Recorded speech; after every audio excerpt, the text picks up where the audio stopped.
ನಮಸ್ಕಾರ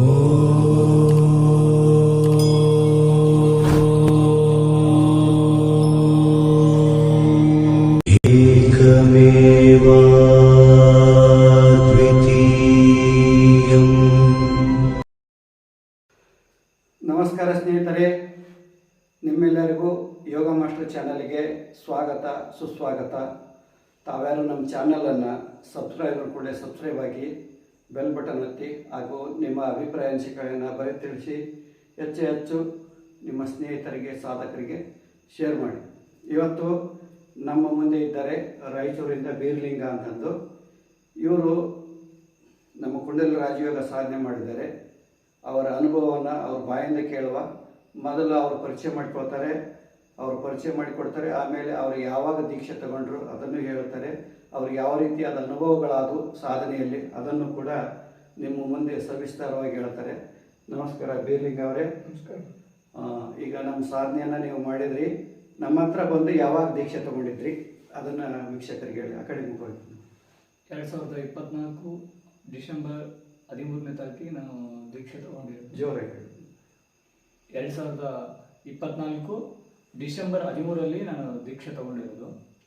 ನಂದು ಪ್ರಾಪರ್ ಬಂತು ಮಠಮಾರಿ, ರಾಯಚೂರು ಹತ್ರ ನಿಯರ್ ಬೈ ಆಗುತ್ತೆ, ಅಲ್ಲೇ ಉಳ್ಕೊಂಡಿರೋದು ನಾವು. ಸೊ ನಾನು ಹಿಂಗೆ ಕುಂಡಲಿನಿ ರಾಜಯೋಗ ಬಗ್ಗೆ ಗುರುಗಳದ್ದು ವಿಡಿಯೋ ನೋಡಿದೆ. ಆ ವಿಡಿಯೋ ನೋಡೋಕ್ಕಿಂತ ಮುಂಚೆ ನಾನು ತುಂಬ ಸರ್ಚ್ ಮಾಡಿದೆ. ಆಧ್ಯಾತ್ಮ ಮಾರ್ಗಕ್ಕೆ ಸಂಬಂಧಪಟ್ಟಿದ್ದು, ಕುಂಡಲಿನ ಈ 7 ಚಕ್ರದ ಅರ್ಥ ಏನು, 7 ಚಕ್ರ ಹೆಂಗೆ ಆಕ್ಟಿವೇಶನ್ ಆಗುತ್ತೆ, ಇದು ನಾವಾಗ ಮಾಡ್ಬೋದಾ ವಿಡಿಯೋ ನೋಡಿ ಮುಖಾಂತರ, ಅಥವಾ ಯಾರಾದರೂ ಗುರುಗಳು ಬೇಕಂತ ತಿಳಿತಾ ಬಂದಾಗ ಗುರುಗಳು ಇದಕ್ಕೆ ಕಂಪಲ್ಸರಿ ಬೇಕು. ನಾವು ಗುರುಗಳು ಆಗದೆ ಇರಲಾರ್ದ ಇದು ನಾವು ಮಾಡಿದ್ರೆ ನಮ್ಗೆ ಸೈಡ್ ಎಫೆಕ್ಟ್ ಆಗುತ್ತೆ, ಹುಚ್ಚರು ಅಥವಾ ಸಾಯೋ ಚಾನ್ಸಸ್ ಇರುತ್ತೆ ಅಂತ ನಾನು ತಿಳ್ಕೊಂಡ ನಂತರ ಗುರುಗಳ ಹತ್ರ ಬರಬೇಕಂತ ಒಂದು 4 ತಿಂಗಳಾದ ನಂತರ ನಾನು ಗುರುಗಳ ಹತ್ರ ಬಂದು ಭೇಟಿ ನೀಡಿದೆ. ಗುರುಗಳ ಹತ್ರ ದೀಕ್ಷೆ ತಗೊಂಡು ಹೋಗಿ ನಾನು 6 ತಿಂಗಳ ಕುಂಡಲಿನಿ ರಾಜಯೋಗ ಸಾಧನೆ ನಾನು ಸಂಪೂರ್ಣ. ಈಗ ನಿಮ್ಮ ವಯಸ್ಸು ಎಷ್ಟು? ಇವಾಗ ಗುರುಗಳೇ ನಿನ್ನೆಗೆ 28 ಮುಗಿದು ಇವತ್ತು 29. ಮದುವೆ ಆಗಿದೆಯಾ? ಮದುವೆ ಆಗಿದೆ. ಎಷ್ಟು ಜನ ಮಕ್ಕಳು? ಇಬ್ರು, ಒಬ್ಬಕ್ಕೆ ಹೆಣ್ಮಗಳು, ಒಂದು ಗಂಡು. ನೀವು ಸಾಧನೆ ಮಾಡಕ್ಕೆ ನಿಮ್ಮ ಹೆಣ್ಮಕ್ಳು ಪರ್ಮಿಷನ್ ಕೊಟ್ರ? ಪರ್ಮಿಷನ್ ತಗೊಂಡಿದ್ರು ಗುರುಗಳೇ. ಏನಂದ್ರೆ ಅವರು ಈ ಥರ ಸಾಧನೆ ಮಾಡ್ತಂದ್ರೆ ಅವ್ರೇನಾದ್ರು ಇವೆಲ್ಲ ಯಾಕೆ ನಂಬ್ತಿ ಅಂತಂದ್ರು, ನಾನು ಹೇಳಿದೆ ಆಧ್ಯಾತ್ಮದಲ್ಲಿ ಅದು ಇದೆ, ಪ್ರಕ್ರಿಯೆ ಮಾಡಲೇಬೇಕು ಸಾಧನೆ ಪ್ರಕಾರ. ನೀನು ದೇವ್ರು ನಂಬ್ತಿ ಅಂದ್ರೆ ನಂಬ್ತೀನಿ ಅಂತ ಹೇಳಿದ್ರು. ನಂಬ್ತಿ ಅಂದ್ರೆ ಇದು ಕೂಡ ಅದಕ್ಕೆ ಸಂಬಂಧಪಟ್ಟಿದ್ದು ಮಾರ್ಗನೇ, ಇದಕ್ಕೊಂದು ಪ್ರೋತ್ಸಾಹ ಕೊಡು. ಯಾಕಂದ್ರೆ ಎಲ್ಲರೂ ಮಾಡತಕ್ಕಂಥದ್ದಲ್ಲ, ಸಾಮಾನ್ಯ ಜನರು ಆಲ್ಮೋಸ್ಟ್ ಆಗಿ ಮಾಡಲ್ಲ. ಇದು ಅಧ್ಯಾತ್ಮಕ್ಕೆ ಸಂಬಂಧಪಟ್ಟಿದ್ದ ಜನರೇ ಇದರಲ್ಲಿ ಆಕರ್ಷಣೆ ಆಗಿ ಮಾಡ್ತಾರೆ. ಇದಕ್ಕೆ ಪ್ರೋತ್ಸಾಹ ಕೊಡು ಅಂದ್ರೆ ಸರಿ ಆಯ್ತು, ನೀನು ಇಷ್ಟ, ನೀನು ಮಾಡುವ ಅಂತ ನಾನು ಪ್ರೋತ್ಸಾಹ ಕೊಟ್ಟರು. ಆಮೇಲೆ ಅವ್ರು ಪರ್ಮಿಷನ್ ತಗೊಂಡು ನಮ್ಮ ಹತ್ರ ದೀಕ್ಷೆಗೆ ಬಂದ್ರಿ. ನಿಮ್ಮ ಹತ್ರ ದೀಕ್ಷೆಗೆ ಬಂದಿದ್ರು. ದೀಕ್ಷೆ ತಗೊಂಡು ಹೋದ್ಮೇಲೆ ಯಾವ ರೀತಿ ಅನುಭವಗಳಾದವು, ಹೆಂಗೆ ಸಾಧನೆ ಮಾಡಿದ್ರಿ ಸ್ವಲ್ಪ ಹೇಳಿ ನಮ್ಮ ವೀಕ್ಷಕರಿಗೆ. ಮೊದಲನೇದಾಗಿ ದೀಕ್ಷೆ ತಗೊಂಡು ಹೋಗಿ ನಾನು ಬಸ್ಸಲ್ಲಿ ಹೋಗೋ ಹೊತ್ನಾಗ ಬಸ್ಸಲ್ಲಿ 1 ಗಂಟೆವರೆಗೂ ಯಾವುದೇ ಚಿಂತೆ ಇರಲ್ಲ, ಹಳೆ ಚಿಂತೆ ಇಲ್ಲ, ಹೊಸ ಚಿಂತೆ ಇಲ್ಲ, ಫಾಸ್ಟ್ ಪ್ರೆಸೆಂಟ್ ಫ್ಯೂಚರ್ ಯಾವುದೂ ಚಿಂತೆ ಬರ್ತಾ ಇಲ್ಲ. ದೀಕ್ಷೆ ತಗೊಂಡು ಬಸ್ಸಲ್ಲಿ ಹೋಗೋದು. ದೀಕ್ಷೆ ತಗೊಂಡು ಬಸ್ಸಲ್ಲಿ ಹೋಗುವಾಗ ಆದಂಥ ಅನುಭವ ಇದು ಸವಿಕಲ್ಪ ಸಮಾಧಿ ಅನುಭವ. ನಾವು ದೀಕ್ಷೆ ಕೊಟ್ಟು ಶಕ್ತಿಪಾತ್ ದೀಕ್ಷೆ ಕೊಟ್ಟಿದ್ವಲ್ಲ, ಅದರ ಅನುಭವ ಆಗಿರೋದನ್ನು ಹೇಳ್ತಾ ಇದ್ದಾರೆ. ಹೇಳಿ. ಮನಸ್ಸಿಗೆ ತುಂಬ ಪ್ರಶಾಂತಿ. ಆ ಪ್ರಶಾಂತನ ಪಡೆದ್ಮೇಲೆ ನನಗೆ ಎಷ್ಟು ಖುಷಿ ಆಯ್ತಂದ್ರೆ, ಇದು ನನಗೆ ಯಾವಾಗ್ಲೂ ಇದ್ಬಿಟ್ರೆ ಸಾಕು, ನನಗೆ ಇನ್ನೇನು ಬೇಡ ಜೀವನದಲ್ಲಿ, ಎಲ್ಲ ಗೆದ್ದಂಗೆ ಅರ್ಥನೇ ಅನ್ಕೊಂಡ್ಬಿಟ್ಟೆ. ನಾನು ಗೆದ್ದ ಸಮಾನನೇ ಅನ್ಕೊಂಡೆ. ಸೊ ಇದು ಮನೇಲಿ ಹೋಗಿ ಪ್ರತಿದಿನ ಮಾಡೋಕ್ಕಿಂತ ಮುಂಚೆ ಫಸ್ಟ್ ದಿನ ನಾನು ಇದು ಅಲೋಮ ವಿಲೋಮ ಮಾಡಿದೆ. ಅಲೋಮ ವಿಲೋಮ ಮಾಡ್ತಾ 2ನೇ ದಿನದಲ್ಲಿ ಏನಾಯ್ತಂದ್ರೆ, ಒಂದು 8 ಥರದ ದೇವತೆಗಳು ನಾನಾ ರೂಪದ, ಅಂದರೆ ಕಿರೀಟ ಆಗಲಿ, ಅವ್ರ ವಸ್ತ್ರ ಆಗಲಿ, ಅವರ ಮೈ ಬಣ್ಣ ಆಗಲಿ, ನಾನಾ ರೀತಿ ಒಂದು 8 ಥರದ ದೇವತೆಗಳು ಫೋಟೋ ಫ್ಲಾಶ್ ಆದಂಗೆ ಒಬ್ರು ಆದ ನಂತರ ಒಬ್ರು ಬಂದ್ಕಂತ ಹೋದ್ರು. ರೀಲ್ ತರ ಒಬ್ಬರಾಗ ನೆಕ್ಸ್ಟ್ ಹಂಗೆ ಬಂದ್ಕಂತ ಹೋದ್ರೆ ಇದೇನು ನನ್ನ ಭ್ರಮೇನ, ಏನಾದರೂ ಮೊದಲಾಗಿ ಯಾವಾಗಾದ್ರೂ ವಿಡಿಯೋ ನೋಡ್ತೀವಲ್ಲ ಅದೇ ರೀತಿ ಏನಾದ್ರು ಅನಿಸ್ತಾ ಅಂತ. ಬಟ್ ನನ್ನ ಜೀವನದಾಗ ಈ ರೀತಿ ಯಾವಾಗಲೂ ಆಗಿಲ್ಲ, ಒಂದಾದ ನಂತರ ಒಂದು ಈ ರೀತಿ ಯಾವತ್ತೂ ಆಗಿಲ್ಲ. ಇದು ದೀಕ್ಷೆದ ಪ್ರಭಾವ ಮತ್ತು ದೇವಿದು ಸ್ವಲ್ಪ ಪ್ರಭಾವ ಇದೆ ಅಂದ್ಕೊಂಡು ನಾನು ಮತ್ತೆ ಮುಂದುವರಿಸಿದೆ. ಮಧ್ಯಾಹ್ನ ಹೊತ್ತು ನಾನು ಊಟಕ್ಕೆ ಕುಂತಾಗ ನಮ್ಮ ಹೆಣ್ಮಕ್ಳು ಊಟಕ್ಕೆ ಕುಂದ ನಂತರ ಹಿಂಗ ನಮ್ಮ ಎದುರುಗಡೆ ನಿಂತ್ರು. ಆ ನಿಂತಾಗ ಒಂದು ಕ್ಷಣ ಒಂದು ಫ್ಲಾಶ್ ಲೈಟ್, ಅಂದ್ರೆ ಕತ್ಲಿದ್ದಾಗ ಸಿಡ್ಲು ಬಂದಾಗ ಒಂದು ಬೆಳಕದ್ದು ಹೆಂಗ್ ಹೋಗುತ್ತಾ ಮಿಂಚು, ಆ ಮಿಂಚು ರೂಪದಲ್ಲಿ ಒಂದು ದೇವಿಯ ಸ್ವರೂಪ ಗೆಟಪ್ ಅವ್ರಿಗೆ ಹಾಕಿದ್ರೆ ಹೆಂಗಿರ್ತಾರ ಆ ರೀತಿ ಅವ್ರು ಒಂದು ಕ್ಷಣ ಆಗಿದ್ದೆ ಮತ್ತೆ ನಾರ್ಮಲ್ ಕಂಡ್ರು. ನಿಮ್ಗೆ ಹೆಂಡತಿ ಆ ರೀತಿ ಕಂಡ್ರು, ದೇವಿ ರೀತಿ ಕಂಡ್ರು. ಅದು ನನಗೆ ತುಂಬಾ ನಂಬಕ್ಕಾಗಿಲ್ಲ, ಕಣ್ಣಲ್ಲಿ ನೀರ್ ಬಂದು ಏನಪ್ಪ ಈ ರೀತಿ ಆಯ್ತು, ಅದು ಇಷ್ಟು ಭ್ರಮೇನಾ ಅಥವಾ ಏನು, ಇನ್ನಾದ್ರೂ ಕೂಡ ನಾನು ಸ್ವಲ್ಪ ಆಲೋಚನೆದಲ್ಲೇ ಇದ್ದೆ. ಕನ್ಫರ್ಮ್, ಯಾಕಂದ್ರೆ ಕನ್ಫರ್ಮ್ ಮಾಡ್ಕೋರಿಗೆ ನಾನು ಬಿಡೋದಿಲ್ಲ ಯಾವುದೇ ಆಗಲಿ. ಹಂಗಾಗಿ ಸೊ ನಂಬಬೇಕು, ಯಾಕಂದ್ರೆ ಇದು ಯಾರಿಗೆ ಹೇಳ್ಕೊಳಕ ಆಗಲ್ಲ, ಬಟ್ ಲೈಫಲ್ಲಿ ಯಾವತ್ತೂ ಆಗಿಲ್ಲ ಅಂದ್ರೆ ನಂಬಲೇಬೇಕಾಗುತ್ತೆ. ಸೊ ಆ ರೀತಿ ಆಯ್ತು. ಆದ ನಂತರ ನಾನು ಅನ್ಕೊಂಡೆ ಒಂದು ಪ್ರತಿಯೊಂದು ಹೆಣ್ಣು ದೇವಿಯ ಸ್ವರೂಪನೇ, ಅವ್ರನ್ನ ದೇವಿ ರೀತಿ ಆರಾಧನೆ ಪೂಜಿಸ್ಬೇಕು, ನೋಡ್ಬೇಕು ಅಂತ ನನಗೆ ಗೊತ್ತಾಯ್ತು. ಅಂದ್ರೆ ದೇವಿ ನನಗೆ ಒಂದು ಮನಸ್ಸಲ್ಲೇ ಅನಿಸ್ತು ನನಗೆ, ಪ್ರತಿಯೊಂದು ಸ್ತ್ರೀ ಕೂಡ ದೇವಿ ಸ್ವರೂಪಳೆ ಅನ್ನೋ ಒಂದು ನಿರೂಪಿಸಗೋಸ್ಕರ ಆ ಥರ ಕಾಣಿಸ್ತು ಅಂತ ನನ್ನ ಮನಸ್ಥಿತಿ ಹೇಳ್ತು. ಇದಾದ ನಂತರ ಮಾಡ್ತಾ ಮಾಡ್ತಾ ಮಾಡ್ತಾ ಬೆಳಿಗ್ಗೆ ಕುಂಭಕ, ರೇಚಕ ಇದೆಲ್ಲ ಅಲೋಮ್ ವಿಲೋಮ್ ಎಲ್ಲ ಮಾಡ್ತಾ ಮಾಡ್ತಾ ಒಂದಿನ ನನಗೆ ಘಂಟಾನಾದನೆ ಸೌಂಡ್ ಕೇಳಿಸ್ತು. ಪ್ರತಿದಿನ ನಾನು ಬೆಳಗ್ಗೆ ಮುಂಜಾನೆ ಗಂಟೆ ಬಾರಿಸ್ಬೇಕಾಗಿದ್ರೆ ಸೇಮ್ ನಾನು ಯಾವಾಗ ಆ ಘಂಟನಾದನ ಸೌಂಡ್ ಎಷ್ಟು ಕೇಳಿಸ್ತಿತ್ತು ಅದೇ ರೀತಿಯಾಗಿ ನಾನೇ ಮಾಡಿದ್ದು ರಿವೈಂಡ್ ನನಗೆ ಕೇಳಿಸ್ತಿತ್ತು. ಅಂದರೆ ಮಾಡೋಕ್ಕಿಂತ ಮುಂಚೆ ಇನ್ನು ಪೂಜೆ ಸ್ಟಾರ್ಟ್ ಮಾಡ್ತಾ ಇರ್ತೀನಿ, ಯಾರೋ ಗಂಟೆ ಹೊಡಿತಾ ಇದ್ದಾರ ನಮಗೆ, ಬಟ್ ನಮ್ಮ ಕಾಲೋನಲ್ಲಿ ಯಾರು ಗಂಟೆ ಹೊಡಿತಾ ಇರಲ್ಲ. ಬಟ್ ಹೊಡಿಬೋದೇನಂತ ಒಂದು 4-5 ದಿನ ಹಂಗೆ ಕಂಟಿನ್ಯೂ ಮಾಡಿದೆ, ಯಾವುದು ಹೊಡಿಯೋದು ಸೌಂಡ್ ಕೇಳಿಸ್ತಿಲ್ಲ. ಹಂಗೆ ಒಂದು 2 ಸಲ 3-4 ಸಲ ಘಂಟನಾದನ ಕೇಳಿಸ್ತು. ಇದಾದ ನಂತರ ಹಿಂಗೆ ಸ್ವಲ್ಪ ದಿನ ಹಂಗೆ ಮೆಡಿಟೇಷನ್ ಮಾಡ್ತಾ ಮಾಡ್ತಾ ಮಾಡ್ತಾ ಪೂಜೆ ರೂಮಲ್ಲಿ ಶಂಖ ಸೌಂಡ್ ಕೇಳಿಸ್ತು. ಶಂಖ ಸೌಂಡ್ ಕೇಳಿದ್ರೆ ಶಂಖನಾದನ ಸೌಂಡು ಅಥವಾ ಬೋಗಿತ ಇರ್ಬೋದು ಅಂದ್ಕೊಂಡ್ರೆ ನಮ್ಮ ಮನೆಗೆ ಆ ಸ್ಟೇಷನ್ಗೆ ತುಂಬ ದೂರ ಇದೆ, ಅದು ಬರೋದೇ ಇಲ್ಲ ಆ ಸೌಂಡು. ಹೆಂಗೆ ಬಂತು ಅಂದ್ಕೊಂಡೆ. ಗುರುಗಳ ವಿಡಿಯೋ ನೋಡಿದಾಗ ಗುರುಗಳು ಹೇಳಿದರು ಘಂಟಾನಾದನ ಸೌಂಡ, ಶಂಖ ಸೌಂಡ್ ಆಗಲಿ ಇನ್ನು ಇತ್ಯಾದಿಗಳು ಸೌಂಡ್ ಬರ್ತಾವಂತ, ದಶವಿಧದ ಸೌಂಡ್ಗಳು ಬರ್ತಾವಂತ ಹೇಳಿದರು. ಅದು ನನಗೆ ಫ್ಲ್ಯಾಶ್ ಆಯಿತು, ಇದ್ರೆ ಇರ್ಬೋದೇನು ಬಹುಶಃ, ಮುಂದುವರ್ಸೋಣ ಹೆಂಗೆ ಏನೇನು ಅನುಭವ ಅಂತ ನಾನು ಹಂಗೆ ಮುಂದುವರ್ಸ್ತಾ ಹೋದೆ. ಒಂದು ದಿನ ಹಿಂಗೆ ಮಾಡ್ತಾ ಮಾಡ್ತಾ ಮಾಡ್ತಾ ಈ ಕಾಲ್ಗೆಜ್ಜೆ ಸೌಂಡ್ ಬರೋದು ಮನೆಯಲ್ಲಿ, ಇಲ್ಲಿ ನಾನು ಕುಂಭಕ ಮಾಡ್ತಾ ಇರ್ತೀನಿ, ಅಲ್ಲಿ ಕಾಲ್ಗೆಜ್ಜೆ ಸೌಂಡ್ ಹತ್ತತ್ರ ಬರ್ತಾ ನಿಂತ್ಕೊಂಡ್ಬಿಡೋದು. ಹಂಗೆ ಒಂದು ಕೆಲವು ದಿನ, ಒಂದು 7-8 ದಿನ ನನಗೆ ಅದು ನಂಬಕ್ಕೆ ಆಗಲಿಲ್ಲ, ಭಯ ಅನ್ನಿಸ್ತು. ಅದರಲ್ಲಿ ಗುರುಗಳು ಹೇಳಿದ ಪ್ರಕಾರ ಕೆಲವು ದಿನ 1 ತಿಂಗಳವರೆಗೂ ನಾನು ತುಂಬ ಭಯ ಪಡ್ತಿದ್ದೆ. ಒಂದು ಟಾಯ್ಲೆಟಲ್ಲಿ ಹೋಗ್ಬೇಕಂದ್ರೆ ಬೆಳಿಗ್ಗೆ ಮುಂಜಾನೆ ಎದ್ದಾಗ ಕತ್ಲೆ ಇರುತ್ತೆ, ಟಾಯ್ಲೆಟ್ಗೆ ಹೋಗ್ಬೇಕಂದ್ರೆ ಸ್ವಲ್ಪ ಆಚೆ ಹೋಗ್ಬೇಕಂದ್ರೆ ಒಳಗೆ ಬರಬೇಕಂದ್ರೆ ಎಲ್ಲ ಲೈಟ್ ಆನ್ ಮಾಡ್ಬಿಡುತ್ತೆ, ಯಾಕಂದ್ರೆ ಅಷ್ಟು ಭಯ. ನಾನು ನಾರ್ಮಲಾಗಿ ಭಯನೇ ಪಡಲ್ಲ, ಎಷ್ಟೆಷ್ಟು ಕತ್ಲಲ್ಲಿ ಎಲ್ಲ ತಿರುಗಾಡ್ತಿದ್ದೀನಿ. ಅಂಥತ ಈ 1 ತಿಂಗಳು ನನಗೆ ಎಲ್ಲಿ ಭಯ ಅನ್ನಿಸ್ತು ಅಂತ ನನಗೆ ಗೊತ್ತಾಗಲಿಲ್ಲ. ಬಟ್ ಗುರುಗಳು ಈ ವಿಡಿಯೋ ಮುಖಾಂತರ ಎಲ್ಲ ಹೇಳಿದಾಗ ನಾನು ಕೇಳಿದಾಗ ಅದು ತಿಳ್ಕೊಂಡು ಒಂದು ಧೈರ್ಯದ ಮೇಲೆ ಮಾಡ್ತಿದ್ದೆ. ಯಾಕಂದ್ರೆ ಗುರುಗಳು ಹೇಳಿದಾರ ಇದರಿಂದ ನನಗೇನಾಗಲ್ಲ ಸೈಡ್ ಎಫೆಕ್ಟು, ಇದು ಭಯ 1 ತಿಂಗಳ ಹತ್ತತ್ರ ಆಗುತ್ತಂತ ಹೇಳಿದರು. ಸೊ ಅದನ್ನು ಪಾಲನೆ ಮಾಡ್ಕೊತ ಹಿಂಗೆ ಹೋದರೆ ಒಂದಿನ ಪೂಜಾ ರೂಮಲ್ಲಿ ಸೌರಮಂಡಲ ಅದೆಲ್ಲ ಚಿತ್ರ ಕಣ್ಣಿಗೆ ಕಂಡಂಗೆ ಆಗೋದು. ಮತ್ತು ಈ ಚಕ್ರಗಳದ್ದು ಕೆಲವು ಟೈಮಲ್ಲಿ ಒಂದ್ಸಲ ಕೆಂಪು ಬಣ್ಣ, ಒಂದ್ಸಲ ಬ್ಲೂ ಕಲರು, ಒಂದ್ಸಲ ಯೆಲ್ಲೋ ಕಲರ್, ಹಿಂಗೆ ನನಗೆ ಇದು ಮಾಡ್ತಾ ಮೆಡಿಟೇಷನ್ ಮಾಡ್ತಾ ಅವಾಗ ಕಾಣಿಸ್ತಿತ್ತು.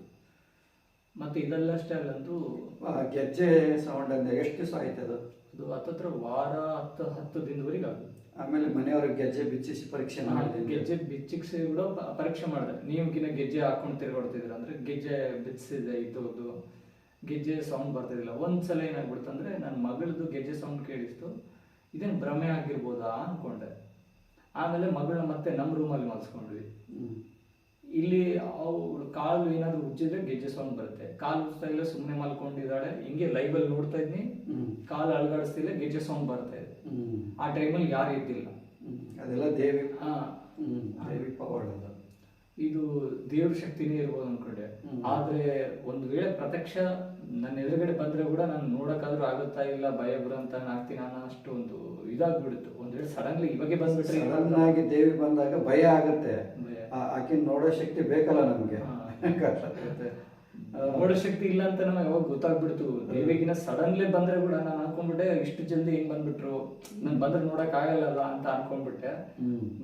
ಮತ್ತೆ ಇದಾದ ನಂತರ ಕೆಲವು ದಿನ ಭಯಪಟ್ಟೆ. ಭಯದ ಜೊತೆ ಕೂಡ ಭಕ್ತಿ ಏನಿತ್ತಂದ್ರೆ ನನಗೇನು ಮಾಡಲ್ಲ ಆದ್ರೂ ಕೂಡ ಭಯ ಇರ್ತಿತ್ತು. ದರ್ಶನ ಸಡನ್ಲಿ ಕೊಟ್ಬಿಟ್ರೆ ಅಥವಾ ನನ್ನ ಎದುರುಗಡೆ ಬಂದು ನಿಂತ್ಬಿಟ್ರೆ ನಾನು ಏನ್ ಮಾಡ್ಲಿ, ಮುಖಾದ್ರೆ ಹೆಂಗ್ ಎತ್ಕೊಂಡು ನೋಡ್ಲಿ ಅವ್ರದ್ದು ಅನ್ನಷ್ಟು ಒಂದು ಭಯ ಇತ್ತು ಅದು. ಆ ಭಯದ ನಂತರ ಹಂಗೆ ಮಾಡ್ತಾ ಮಾಡ್ತಾ ಮಾಡ್ತಾ ಹೋದೆ. ಕೆಲವು ದಿನ ಆಗ್ತಾ ನಂತರ ನಿಧಾನ ಭಯಗಳು ಕಮ್ಮಿ ಆಯ್ತು, ಬೇರೆ ಬೇರೆ ಅನುಭವಗಳಾಯ್ತು, ಮೈಕಾಲೆಲ್ಲ ಬೆವರುತ್ತಾ ಇತ್ತು. ಮೆಡಿಟೇಷನ್ ಮಾಡ್ತಾ ಮಾಡ್ತಾ ಎಲ್ಲ ಕುದಿ ಬೆವರು, ಫುಲ್ ಗಾಳಿ ತಗೋ ಕಷ್ಟ ಅನ್ನಂಗೆ ಆಗೋದು. ಮತ್ತೆ ಹೀಗೆ ಮಾಡ್ತಾ ಮಾಡ್ತಾ ಮಾಡ್ತಾ ಹೋದೆ. ನಾನು ಸ್ವಲ್ಪ ಬಿಸಿಲಿಗೆ ಹೊರಗಡೆ ಹೋದಾಗ ಬಿಸಿಲಿಗೆ ಏನಾದ್ರು ಬಹುಶಃ ಇಲ್ಲೆಲ್ಲ ಮೈ ತಿಂಡಿ ಹಿಡಿತಿದ್ದೇನೋ ಅಥವಾ ಏನಾದ್ರು ಶರ್ಟಿಗೆ ಏನಾದ್ರು ಸ್ವಲ್ಪ ಏನಾದ್ರು ಹತ್ಕೊಂಡಿರುತ್ತೇನೋ, ಅದೇ ರಾಶಸ್ ಆಗುತ್ತೇನೋ ಅಂತ ಅನ್ಕೊಂಡೆ. ಬಟ್ ಅದು ಹಂಗನ್ನಿಸ್ಲಿಲ್ಲ. ನೆರಳಲ್ಲಿ ಹೋಗಿ ಫ್ಯಾನ್ಗಳು ಹಾಕೊಂಡೆಲ್ಲ ಬೆವರು ಹೋದ್ರೆ ಕೂಡ ಅದು ತುರುಕಿ ಎಲ್ಲ ಇರ್ತಿತ್ತು, ಇರ್ಬೇಕು ಅಂತಂದೆ. First daily second daily light ಆಗಿ ಆಗ್ತಿತ್ತು. ಗುರುಗಳು ಹೇಳಿದ್ರು ಇರ್ಬೇಕಾದಂಗ ಅನುಭವ ಕೂಡ ಆಗ್ತಾ ಅಂತ ಹೇಳಿದ್ರು. ಸೊ ಇರ್ಬೇಕಲ್ಲ ಏರ್ದಂಗ ಆಗೋದು, ಸುತ್ತಾಡ್ದಂಗ ಆಗೋದು, ಇದಾಗುತ್ತಲ್ಲ ಅಂತಂದು ನಾನು ನೋಡೋಣ ಬಿಡು, ಇದು ನನ್ನ ಭ್ರಮೆ ಕೂಡ ಆಗಿರ್ಬೋದು ಅಂತ ಅನ್ಕೊಂಡು ಎಲ್ಲದನ್ನು ಪರೀಕ್ಷೆ ಮಾಡ್ಕೊಂತಾನೆ ಬಂದೆ. ಯಾಕಂದ್ರೆ ಯಾರಿಗಾದ್ರೂ ಹೇಳಿದ್ರೆ ನಾನ್ ಸುಳ್ಳು ಆಗ್ಬಾರ್ದು, ಇದನ್ನ ಪ್ರತ್ಯಕ್ಷ ಪ್ರಮಾಣಿತ ಮಾಡಿ ನೋಡ್ಬೇಕು. ಆ ಉದ್ದೇಶ ಪ್ರಕಾರ ನಾನು ಅಬ್ಸರ್ವ್ ಮಾಡ್ಕೊಂತ ಬಂದೆ ಏನೇನು ಅನುಭವ ಆಗ್ತು ಅಂತ. ಅದರಲ್ಲಿ ಈ ಕುತ್ತಿಗೆ ಹಿಂದಗಡೆ ನಿಧಾನ ಇರುವೆ ಇರ್ತಾ ಇರೋದು ಅನಿಸ್ತಿತ್ತು. ಮೈಯೆಲ್ಲ ಕಡಿತಾ ಇರೋದು ನೋಡಿದ್ರೆ ಒಂದು ಇರುವೆ ಇರ್ತಿದ್ದಿಲ್ಲ. ಕುತ್ತಿಗೆಯಲ್ಲಿ ಹಿಂಗ್ ಹೊಡೆದು ಹಿಂಗ್ ನೋಡಿ ಹಿಂಗ್ ನೋಡ್ತಿದ್ದೆ. ಹಂಗ್ ನೋಡಿದ್ರೆ ಇರುವೆ ಯಾವನು ಸತ್ಯ ಇದ್ರಾಗಿನ ಮೊದಲು ಕೈ ಸಿಕ್ಬಿಡ್ತದೆ. ಹಂಗೇನಾದ್ರು ತಗಲ್ಕೊಂತಂದ್ರೆ ತಗಲ್ಕಲ್ಲ. ಮನೇಲಿ ಹೋಗಿ ಶರ್ಟ್ ಬಿಚ್ಚಿಸಿ ಎಲ್ಲಾದ್ರೂ ಕಡ್ದಿದ್ರೆ, ಕೆಂಪು ಕಲೆಗಳಾಗಿದ್ರೆ ಕೂಡ ಚೆಕ್ ಮಾಡಿಸ್ದೆ, ಎಲ್ಲಿ ಒಂದಿಲ್ಲ. ಅವಾಗ ನನ್ಗ ಯಾವ್ದಾದ್ರು ನಂಬಿದ್ರೆ ನಂಬೋದು ಅಥವಾ ನನ್ನ ಭ್ರಮೆ ಆಗಿರ್ಬೋದು, ಇದು ಪ್ರತ್ಯಕ್ಷ ನನ್ನ ಬಾಡಿಗೆ ಆಗ್ತಾ ಇದೆ. ಇದು ಅಸಾಧ್ಯವಾದಂಥದ್ದು. ಯೋಗ ಮಾರ್ಗದಲ್ಲಿ ಯೋಗ ದೀಕ್ಷೆ ತಗೊಂಡವ್ರು ಮಾಡಿದವ್ರು ಮಾತ್ರನೇ ಇದು ಸಾಧ್ಯ, ಸಾಧಾರಣ ವ್ಯಕ್ತಿಗೆ ಆಗಲ್ಲ ಅನ್ಕೊಂಡೆ ನಾನು. ಹೀಗೆ ಈ ರೀತಿ ಮಾಡ್ತಾ ಮಾಡ್ತಾ ಮಾಡ್ತಾ ಒಂದಿನ ಪೂಜಾ ರೂಮಲ್ಲಿ ನಾನು ಮೆಡಿಟೇಷನ್ ಎಲ್ಲ ಮಾಡಿ ಬಂದೆ. ಎದ್ದು 2-3 ಹೆಜ್ಜೆ ಕದಲ್ಸನ್ನ ಬೆನ್ನಿಂದ ಏನೋ ಹಿಡ್ಕೊಂಡಂಗ ಆಗೋದು ಏನೋ, ಈಗ 3 ಸ್ಟೆಪ್ಸ್ ಜಂಪ್ ಆಯಿತು, ತುಂಬ ಪೇನ್ಫುಲ್ ಆಗಿ. ಅದು ಜಂಪ್ ಆಯಿತು. ಮತ್ತೆ ಏನಾದರೂ ಆಗುತ್ತೇನಂತ ನಾನು ಅಂದ್ಕೊಂಡೆ. ಇದು ಹೀಗೆ ಒಬ್ಬರು ಸಾಧಕರು ಕೂಡ ಇದೇ ರೀತಿ ಕಪ್ಪೆ ಜಿಗಿತ ರೀತಿ ಅನುಭವ ಆಗಿತ್ತಂತ ಹೇಳ್ಕೊಂಡಿದ್ರು. ಸೊ ಹಂಗಾಗಿ ನಾನು ಗುರುಗಳು ಕೂಡ ಹೇಳ್ಕೊಳ್ಳಿಲ್ಲ, ಕಾಲ್ ಮಾಡಲಿಲ್ಲ. ಸೊ ಇದು ಶಕ್ತಿ ಆಕ್ಟಿವೇಶನ್ ಕುಂಡಲಿನಿ ಆಕ್ಟಿವೇಟ್ ಆಗಿದೆ, ಅಥವಾ 1, 2 ಅಥವಾ 3 ಚಕ್ರ ಎಟ್ ಎ ಟೈಮ್ ಆಕ್ಟಿವೇಟ್ ಆಗಿದ್ರು ಕೂಡ ಹಿಂಗೆ ಆಗಿರ್ಬೋದು ಅಂತ ಅನ್ಕೊಂಡೆ. ಸ್ವಲ್ಪ ಹೊತ್ತು ಪೇನ್ ಆಗಿ ಬರ್ತಾ ಪೇನ್ ಹೋಗ್ತಾ ಹೀಗೆ ದಿನನಿತ್ಯ ಮೆಡಿಟೇಷನ್ ಮಾಡ್ತಾ ಇದ್ದೆ. ಹಾಫ್ ಅನ್ ಅವರ್ಕಿಂತ ಹೆಚ್ಚು ಮಾಡ್ತಿದ್ದಿಲ್ಲ, ಅಥವಾ 15 ನಿಮಿಷ 20 ನಿಮಿಷ ಮಾಡ್ತಿದ್ದೆ. ಯಾಕಂದ್ರೆ ನನಗೆ ಸ್ವಲ್ಪ ಕೆಳಗಡೆ ಬೈಕ್ಲಿಂದ ಬಿದ್ದು ಕುಂತ್ಕೊಳ್ಳೋಕೆ ಜಾಸ್ತಿ ಆಗ್ತಿದ್ದಿಲ್ಲ. ಕೆಲವು ದಿನಗಳು ಆಗ್ತಾ ಹಿಂಗೆ ದಿನಗಳು ಕಳೀತಾ ಬರೋಣ ಪೇನ್ ಹೋಗ್ಬಿಡ್ತು, ಬರ್ತಾ ಸಂಪೂರ್ಣ ಹೋಗ್ಬಿಡ್ತು. ಇದು ವಾಸಿ ಆದ್ರೂ ಆಗುತ್ತೋ ಇಲ್ಲ ಅನ್ಕೊಂಡ್ಬಿಟ್ಟಿದ್ದೆ. ಅಂಥದ್ದು ಆಲ್ಮೋಸ್ಟ್ ಆಗಿ ಹೋಗ್ಬಿಡ್ತು, ಒಂದು 80-90% ಕಮ್ಮಿ ಆಗ್ಬಿಡ್ತು. ಆಮೇಲೆ ಹಾಫ್ ಅನ್ ಅವರ್ 40 ಮಿನಿಟ್ಸ್ ಹಂಗೆ ಇನ್ಕ್ರೀಸ್ ಆಗ್ತಾ ಒನ್ ಡೇ ಸಡನ್ಲಿ ಕುಂತೆ ನಾನು 2-2.5 ತಾಸು ಅಸಲು ಎದ್ದೇಳಕ್ಕೆ ಮನಸ್ಸು ಬರ್ಲಾರ್ದಂಗೆ ಕುಂತ್ಬಿಟ್ಟೆ. ಏನು 1 ಅವರ್ ಆಗಿರ್ಬೋದು, 1.5 ಅವರ್ ಆಗಿರ್ಬೋದು ಅನ್ಕೊಂಡೆ. 1 ಅವರ್ ಸ್ವಲ್ಪ ಮೇಲೆ 2 ಅವರ್ ಮೇಲೆ ಕುಂತ್ಕೊಂಡ್ಬಿಟ್ಟಿದ್ದೆ. ಮನೇಲಿ ಎಲ್ಲಾದ್ರೂ ಕೂಡ ಶಾಕ್ ಆದ್ರು, ಏನು 2 ಗಂಟೆ ಕುಂತ್ಕೊಂಡಿದ್ದ ಹಂಗೆ ಹಿಂಗೆ ಅನ್ಕೊಂಡ್ಬಿಟ್ರು. ನಾನು ಕೂಡ ಅನ್ಕೊಂಡ್ಬಿಟ್ಟೆ ದಿನ 2-3 ಗಂಟೆ ನಾನು ಕುಂತ್ಕೊಳ್ಳೋಕ್ಕಾಗುತ್ತಾ ಇಲ್ಲ ಅನ್ಕೊಂಡೆ. ಅದು ಒಂದಿನ ಕುಂತ್ಕೊಂಡೆ, ಮತ್ತೆ ಇನ್ನೊಂದು ದಿನ ಕುಂತ್ಕೊಳ್ಳೋದ್ರೆ ಬರಲಿಲ್ಲ, ಹಾಫ್ ಅನ್ ಅವರ್ಕಿಂತ ಜಾಸ್ತಿ ಆಗಲಿಲ್ಲ. ಮತ್ತೆ ಕೆಲವು ದಿನ ಹಿಂಗೆ ಸ್ವಲ್ಪ ಸಾಧನೆ ಮಾಡ್ತಾ ಒಂದಿನ ಮತ್ತೆ 1 ಅವರ್ ಕುಂತ್ಬಿಟ್ಟೆ.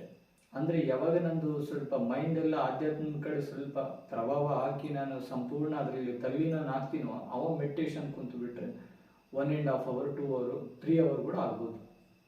ಈ ಅನುಭವ ಆಯ್ತು ನನಗೆ. ಈಗ ಇಂದ್ರಿಯಗಳೆಲ್ಲ ನಿಗ್ರಹ ಆಗಿದಾವಲ್ವ? ಆಗಿದಾವೆ. ಅದು ತಿನ್ಬೇಕು, ಇದು ತಿನ್ಬೇಕು, ತಿನ್ನೋದ್ರ ಮೇಲೆ ಮೊದಲಿಂದನೇ ಸ್ವಲ್ಪ ಅವಾಯ್ಡ್ ಇತ್ತು. ಸಾತ್ವಿಕ ಆಹಾರ ತಿನ್ನುವ ಗುಣ ಇದ್ದು ಯಾವಾಗ ಒಂದ್ಸಲ ತಿಂತಿದ್ದೆ. ಇವಾಗಂತರೂ ಇಚ್ಛೆ ಇಲ್ಲ. ಏನೋ ಮನುಷ್ಯ ಬದುಕಲಿಕ್ಕೆ ತಿಂದ್ರೆ ಸಾಕು, ಅಥವಾ ಹಸುವಾಗಿಲ್ಲ ಅಂದ್ರೆ ಒಳ್ಳೇದು ನನಗ, ಹಂಗೆ ಬದುಕ್ಬಿಡೋಣ ಅನ್ನೋಷ್ಟು ಇದೆ, ನಿಗ್ರಹ ಆಗಿದೆ ಅದು ಬೇಕು ಇದು ಬೇಕು ಏನು ಬಯಕೆಗಳಿಲ್ಲ. ಬಯಕೆಗಳಿಲ್ಲ, ಎಲ್ಲಿಗಾದ್ರೂ ಇದು ಬೇಕು ಆ ವಸ್ತು ಬೇಕು, ಇದು ತಗೊಂಡ್ರೆ ನನ್ನ ಲೈಫ್ ಸೆಟ್ಲ್ ಆಗುತ್ತೆ, ಇದು ಮಾಡೋದ್ರಿಂದ ಇದಾಗುತ್ತೆ ಅಂತವ್ ಏನಾದ್ರೂ ವಿಚಾರಗಳು ಏನು ಇಲ್ಲ. ದುಡ್ಡು ಗಳಿಸ್ಬೇಕು, ದುಡ್ಡು ಗಳಿಸೋದು ಸಂಪೂರ್ಣ ಹೋಗಿದೆ. ದುಡ್ಡು ಗಳಿಸ್ಲಾರ್ದ ತಿನ್ಲಿಕ್ಕೆ ಉಣ್ಲಿಕ್ಕೆ ಸಿಕ್ಕರೆ ಸಾಕನ್ನೋ ಅಂತ ಮನೋಭಾವ ನನಗೆ ಇದಾಗಿದೆ. ಈಗ ನೀವು ಆನಂದವನ್ನ ಅನುಭವಿಸ್ತಾ ಇದ್ದೀರಾ ನಿಮ್ಮೊಳಗೆ, ನೀವು ನಿಮ್ಮೊಳಗೆ ಫೀಲ್ ಆಗ್ತಾ ಇದೆ ಅದು ಆನಂದ? ಫೀಲ್ ಆಗ್ತಾ ಇದೆ. ಯಾರು ಇಲ್ಲ ಅಂದ್ರೆ ನಿಮ್ಮ ಪಾಡಿ ನೀವು ಇರ್ತೀರ. ಇದು ಎಲ್ಲರೂ ಇದ್ದಾಗ ಕೂಡ ಒಂದೊಂದು ಟೈಮಲ್ಲಿ ಕಣ್ಣಲ್ಲಿ ಆಟೋಮೆಟಿಕ್ ಆಗಿ ಕಣ್ಣೀರ್ ಬರೋದು, ಅಂದ್ರೆ ಆನಂದ ಬಾಷ್ಪ ಅನ್ಕೊಂತೀನಿ ನಾನು. ಅದು ಒಂದು ಎರಡು ಹನಿ ಬರುತ್ತೆ, ಜಾಸ್ತಿ ಬರಲ್ಲ, ಇಲ್ಲ ಕಣ್ಣಲ್ಲೇ ಬಂದು ಕಣ್ಣಲ್ಲೇ ಹೋಗ್ಬಿಡ್ತದೆ ನೀರು, ಕಣ್ಣಲ್ಲಿ ನೀರು ಬರುತ್ತಾ. ಆ ಟೈಮಲ್ಲಿ ಯಾರ್ದು ಡಿಂಗಿರಲ್ಲ, ಅವ್ರದ್ದು ಏನಾದ್ರು ಅವ್ರು ಏನಾದ್ರು ಹೇಳಿದ್ರು ಕೂಡ ಅವ್ರಿಗೆ ಪ್ರಶ್ನೆಗೆ ಉತ್ತರ ಕೊಡ್ಬೇಕಂತ ಅನ್ಸಲ್ಲ, ನನ್ನ ಪಾಡಿ ನಾನು ಇದ್ಬಿಡ್ಬೇಕಂತ ಅನ್ಸ್ಬಿಡುತ್ತೆ. ಮತ್ತೆ ಒಂದೊಂದು ಟೈಮಲ್ಲಿ ಶಾಂತಿ ಬಯಸುತ್ತೆ. ಎಷ್ಟು ಶಾಂತಿ ಅಂದ್ರೆ ಯಾರಾದ್ರೂ ಮಾತಾಡ್ಸಿದ್ರೆ ಕೂಡ ಅವ್ರಿಗೆ ಕೂಡ ಮಾತಾಡ್ಲಿಕ್ಕೆ ರಿಯಾಕ್ಟ್ ಮಾಡಕ್ ಮನ್ಸು ಬರಲ್ಲ, ಜಾಸ್ತಿ ಮಾತಾಡಲ್ಲ. ಮೆಡಿಟೇಷನ್ ಮಾಡಿ ಹೊರಗಡೆ ಬಂದ್ರೆ ಒಂದೊಂದು ಟೈಮಲ್ಲಿ ಹೆಂಗಾಗುತ್ತೆ ಅಂದ್ರೆ ಯಾರಾದ್ರೂ ಏನಾದ್ರು ಕೇಳಿದ್ರೆ ಇವ್ರು ಎದಕ್ ಮಾತಾಡ್ಸ್ತಾರ ಅನ್ನೋ ಫೀಲ್. ಹಂಗಾಗಿ ನಾನು ಮೂಗ್ಸನಲ್ಲಿಂದ ಹೇಳ್ತಿದ್ದೆ ಕೈನ, ಊಟ ಮಾಡ್ಬೇಕಾ ಅಂದ್ರೆ ನೀರ್ ಬೇಕಂದ್ರೆ ಇಷ್ಟೇ, ಬಾಯಿ ತೆರೆದು ಹೇಳಕ್ ಮನ್ಸು ಬರ್ತಿದ್ದಿಲ್ಲ, ಮಾತಾಡ್ತಿದ್ದಿಲ್ಲ. ಬಾಯಿ ಇಲ್ಲ ನಿನ್ ಮಾತಾಡಕ್ಕೇನು ಅಂತಿದ್ರು, ನಾನು ಅಷ್ಟೇ ಸ್ಟಾಪ್ ಮಾಡಿಸ್ಬಿಡ್ತಿದ್ದೆ, ಏನ್ ಜಾಸ್ತಿ ಹೇಳಕ್ ಹೋಗ್ಬೇಡ್ರಿ ಅಂತ. ನಿಮ್ಗೆ ಜ್ಞಾನಸಿಂಧು ದೇವಪಾರಾಯಣ ಏನು ಅರ್ಥ ಆಗಿದೆ, ಅದರಲ್ಲಿ ಯಾವ ತರ ಅರ್ಥ ಮಾಡ್ಕೊಂಡಿದ್ದೀರಾ? ಜ್ಞಾನಸಿಂಧು ಇದರಲ್ಲಿ ಅದ್ಭುತವಾದ ಜ್ಞಾನ ಇದೆ. ಈ ಕುಂಡಲಿನಿ ರಾಜಯೋಗ ದೀಕ್ಷೆ ಪಡೆದ ನಂತರ ಇದು ಮಾಡ್ತಾ ಮಾಡ್ತಾ ಜ್ಞಾನಸಿಂಧು ಕಂಪಲ್ಸರಿ ಓದಲೇಬೇಕು. ಅದು ಓದೋದ್ರಿಂದ ಏನು ಮಾಹಿತಿ ಕೊಡುತ್ತಂದ್ರೆ, ಒಬ್ಬ ಶಿವನೇ ಗುರು ಆಗಿ ಮಗನಿಗೆ ಏನು ಬೋಧನೆ ಹೇಳ್ತಾನಲ್ಲ ಅದು ನಮಗೆ ಹೇಳಿದಷ್ಟು ಫೀಲ್ ಆಗುತ್ತೆ. ಅದರಲ್ಲಿ ಸ್ಪಷ್ಟವಾಗಿ ತುಂಬಾ ಇದಾವೆ, ಕೆಲವೊಂದು ಯಾರಿಗೆ ಹಂಚ್ಕೊಳ್ಳಾದಂತೂ ಕೂಡ ಇದಾವೆ, ಕೆಲವೊಂದು ಹಂಚ್ಕೊಳ್ಳೇಬೇಕಂತ ಕೂಡ ಇದಾವೆ. ಅದರಲ್ಲಿ ಗುರು ಬಗ್ಗೆ ಎಷ್ಟು ಸ್ಪಷ್ಟ ಆಗಿ ಕೊಡುತ್ತೆ ಅಂದ್ರೆ, ನಾವು ಗುರು ಕೊಡುವಂತ ಗೌರವ ಮರ್ಯಾದೆ, ಅದರಿಂದ ಕೂಡ ನಮ್ಮ ಸಾಧನೆ ಕೂಡ ಜೋಡಣೆ ಆಗಿರುತ್ತೆ. ನಾವು ಗುರುಗಳ ಹತ್ರ ಅಸಹ್ಯವಾಗಿ ನಡ್ಕೊಂಡು ಅಥವಾ ಗುರುಗಳಿಗೆ ಮರ್ಯಾದೆ ಕೊಡ್ಲಾರ್ದ ಇದ್ರೆ ಕೂಡ ಇದು ನಮ್ಮ ಸಾಧನೆಗೆ ಭಂಗ ಆಗಂತ ಚಾನ್ಸಸ್ ಇರುತ್ತೆ. ಗುರುಗಳ ಸೇವೆ ಎಷ್ಟು ಮಾಡ್ತೀವೋ, ಗುರುಗಳ ಆರಾಧನೆ ಎಷ್ಟು ಮಾಡ್ತೀವೋ, ಪೂಜೆ ಪುನಸ್ಕಾರ ಮಾಡ್ತೀವೋ, ಅವ್ರನ್ನ ಜಪಿಸ್ತೀವೋ ನೆನೆಸ್ತೀವೋ ಅಷ್ಟು ನಮಗೆ ಈ ಸಾಧನೆ ನಮಗೆ ಪ್ರತಿಫಲ ಕೊಡುತ್ತೆ. ಈಗ ಇದರಲ್ಲಿ ಪ್ರತಿಯೊಂದು ಜೀವನಕ್ಕೆ ಸಂಬಂಧಪಟ್ಟಿದ್ದಂತ ಎಲ್ಲಾ ಆಲೋಚನೆಗಳೆಲ್ಲ ಇದರಲ್ಲಿ ಅಡಗಿದಾವೆ, ಜ್ಞಾನಸಿಂಧುದಲ್ಲಿ ಅಡಗಿದಾವೆ. ಇನ್ನು ದೇವಿ ಪಾರಾಯಣ ಬಗ್ಗೆ ಹೇಳ್ಬೇಕಂದ್ರೆ 1ನೇಲಿಂದ 18ನೇ ಅಧ್ಯಾಯವರೆಗೂ ಎಷ್ಟು ಸಂಪೂರ್ಣ ಇದೆ ಅಂದ್ರೆ, ಅದು ಇಡೀ ಜೀವನ ಪೂರ್ತಿಯಾಗಿ ಡೈಲಿ ಒಂದು ಅಧ್ಯಾಯ ಓದ್ಬೇಕನ್ನಷ್ಟು ಸಂಪೂರ್ಣ ಇದೆ. ಅದರಲ್ಲಿ ತನ್ಮಯ ಆಗ್ಬೋದು. ಯಾಕಂದ್ರೆ ಪ್ರತಿ ಒಂದೊಂದು ಕೂಡ ಜೀವನಕ್ಕೆ ಸಂಬಂಧಪಟ್ಟಿದ್ದು. ಧ್ಯಾನಸಿಂಧಲ್ಲಿ ಏನಿದೆ ಅಲ್ಲ ಟೋಟಲ್ ಪುಸ್ತಕ, ಅದರಲ್ಲಿ ಇರೋಂಥ ಟೋಟಲ್ ಸಾರಾಂಶ 18 ಅಧ್ಯಾಯದಲ್ಲಿ ಇದ್ದಂಗಂತ ಮನೋಭಾವನೆ ಬಂದ್ಬಿಡುತ್ತೆ ನಮಗೆ. ಅಂದ್ರೆ ಈ ಸಾಧನೆ ಯಾರು ಮಾಡ್ತಾರೋ ಮಾಡ್ತಾ ಅದು ಸ್ಟಾರ್ಟಿಂಗ್ ಓದೋರು ಯಾರಿಗೆ ಅರ್ಥ ಆಗಲ್ಲ. ಇದು ಪೂರ್ತಿ ಸಾಧನೆ ಮಾಡ್ತಾ ಅದರ ಸಾಧನೆದ ಅನುಭವ ಎಲ್ಲ ಇದರಲ್ಲಿ ಇರುತ್ತೆ. ಫಸ್ಟಿಗೆ 2 ಇರೋದು 2 ಒಂದೇನೇ ಆಗಂತ, ಕೊನೆಯಲ್ಲಿ 2 ಒಂದೇನೇ ಅನ್ನೋಂಥ ಮನೋಭಾವ ನಮಗೆ ಬಂದ್ಬಿಡುತ್ತೆ.